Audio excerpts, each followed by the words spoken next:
Alright, today's topic that we're going to be talking about is all about actually transducing those signals that we talked about last lesson. So what does transducing mean? It just means passing from one place to another, right? Transmission in a way, if you want to think about it like that. We're still in chapter 5 of Nature Bio. Cool. So pause the video here and have a go at these 3 quick questions. Alright, so in this question we're saying the hormone insulin is a relatively small protein. Okay, researchers studying the production of insulin in the cells of the pancreas noticed that one of the early steps in the process was the formation of a polypeptide called preproinsulin. Okay, researchers noticed that the formation of this polypeptide required repeated use of different types of this molecule X shown below. We want to know the name of molecule X. Hopefully you can recognize that this is a tRNA or transfer RNA. Okay. If they're asking for the actual name of the molecule, you want to probably be writing transfer RNA. RNA you don't have to split up, but certainly want to be writing transfer. What role does molecule X have in the production of preproinsulin? Its role is to provide specific amino acids based on the mRNA. So we're providing specific amino acids that's on that code on the mRNA. And then where are the receptors for the hormone insulin? Explain your answer. This is what we're really going to talk about today, but we touched on it last time. So the hormone insulin is a peptide hormone because obviously we're talking about formation of a protein here.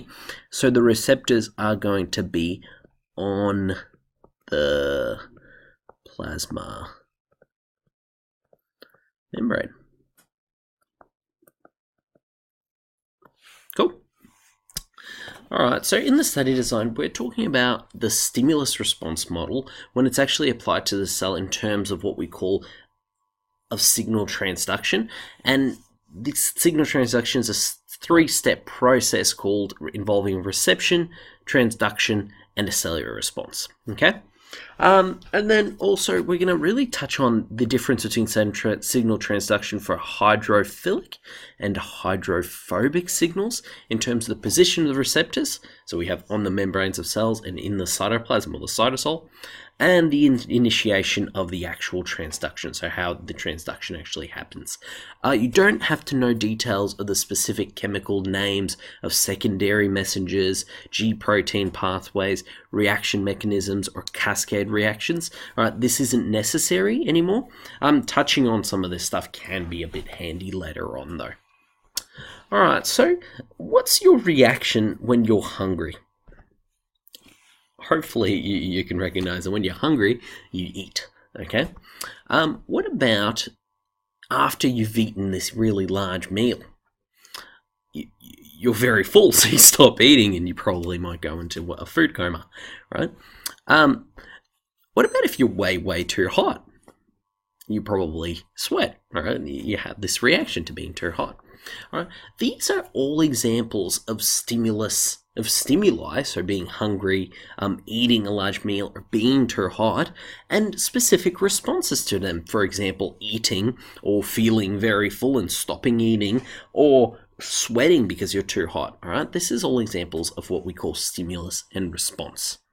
So this model here explains to us what a stimulus response is. You don't have to know it in this detail. This is more of a psychology kind of concept. But you pretty much just have specific stimulus, which is received by receptors, all right? And then that information, the receptors, is relayed to a control center, which is usually the brain. And then the brain pretty much tells your body to have a specific response, okay? And we can look at the signal response molecule at the cellular level as well, okay? For example, if we have a specific stimulus that's caused by what we call a ligand, and all a ligand is a fancy way of calling a signaling molecule, but it's a specific signaling molecule that is going to have a specific receptor in that cell. Okay, so this is our stimulus.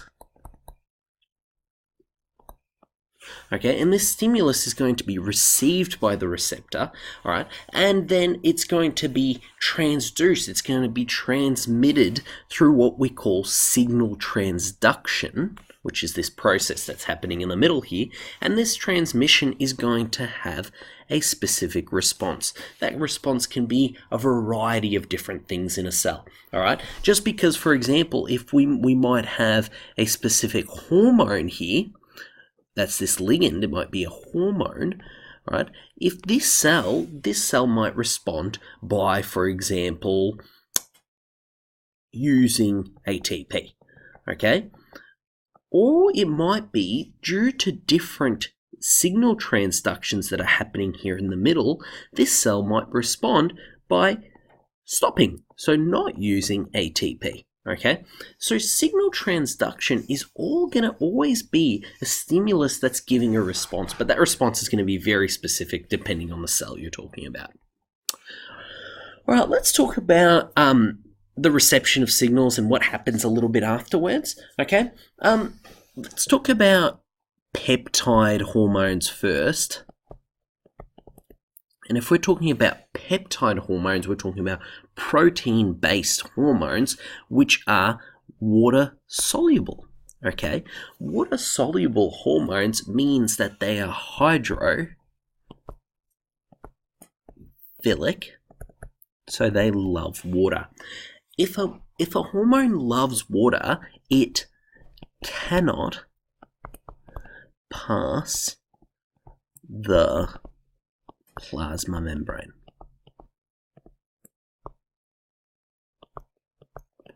Okay, if it can't pass the plasma membrane, there's no way it's going to actually take by itself that signal into the cell. All right, so because of this, we need a cell membrane.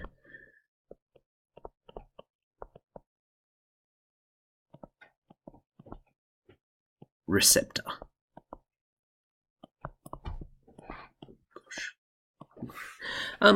Or a surface receptor. Doesn't matter, different names for the same thing.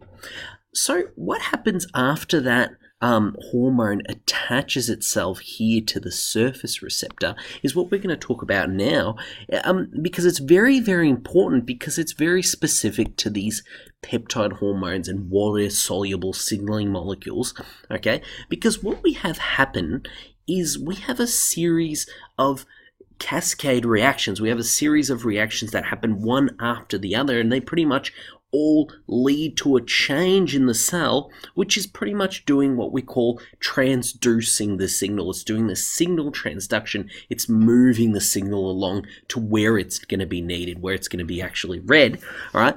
And these series of molecules that are doing these, for example, this CAMP molecule, cyclic AMP, is what we call secondary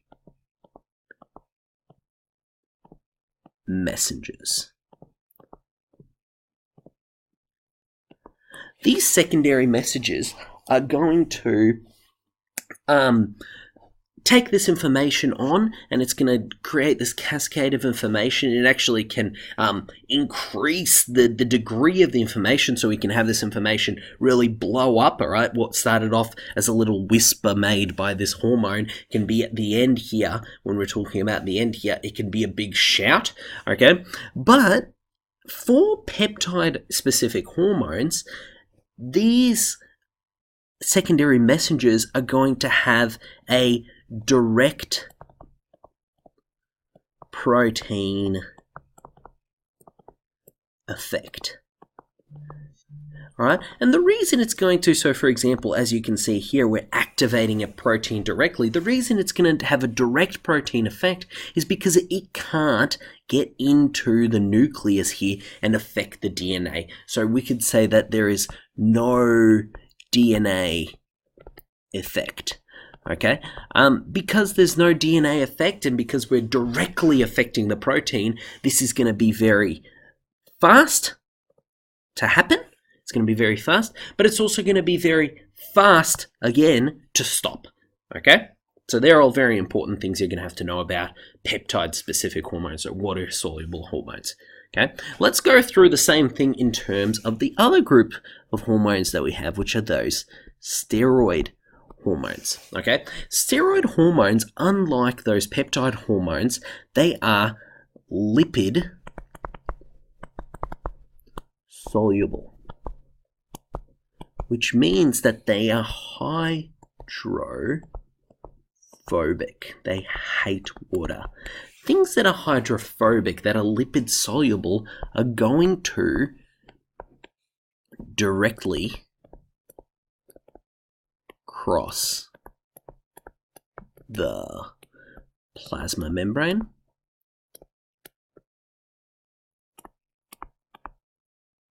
okay, by directly crossing the plasma membrane, this lipid-soluble hormone, or the steroid hormone, is going to have its receptor in the cytoplasm. So the receptor is in the cytoplasm. Okay, seeing as the receptor's in the cytoplasm and we're into the cell now with this hormone actually can go into the nucleus and it's going to directly affect the DNA. So direct effect on genes. If it has a direct effect on genes, we're going to get modification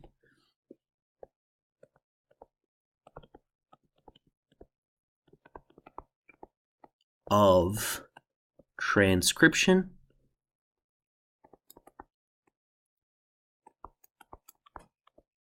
and of translation, okay? So we're directly affecting the making of proteins here. This making of proteins, it's not a super slow process, but compared to peptide hormones, we are talking much slower to happen because we have to first affect the DNA. By affecting DNA, we're going to then affect transcription and translation. But not only is it slower to happen, but it's going to be a lot slower to go away, okay? So, for example, if we're looking at a peptide hormone where it was really fast, we should look at things like insulin. Insulin's a great example of a peptide hormone, all right? And insulin, if, for example, I go out and I have a king-size chocolate bar, all right, insulin's going to kick in nice and quick, and within an hour or 2 hours, my body will actually either start using up that glucose or store that glucose that I got from that king-size chocolate bar. On the other hand, a great example of a lipid-soluble hormone are the sex hormones such as testosterone, all right? If you think about the sex hormones, a kid might turn 11, 12 years old, a young boy, and then these testosterone hormones are going to kick in. It takes a long, long time for the kid, for example, to get things like growing hair in places that didn't used to have hair, all right? There's a lot more slower processes, but also at the same time, these processes aren't going to just go away. Okay. On the other hand, if we're talking about insulin, after a while, this insulin just goes away. Okay. Draw this table out and have a go at filling it out to compare these steroid and peptide hormones.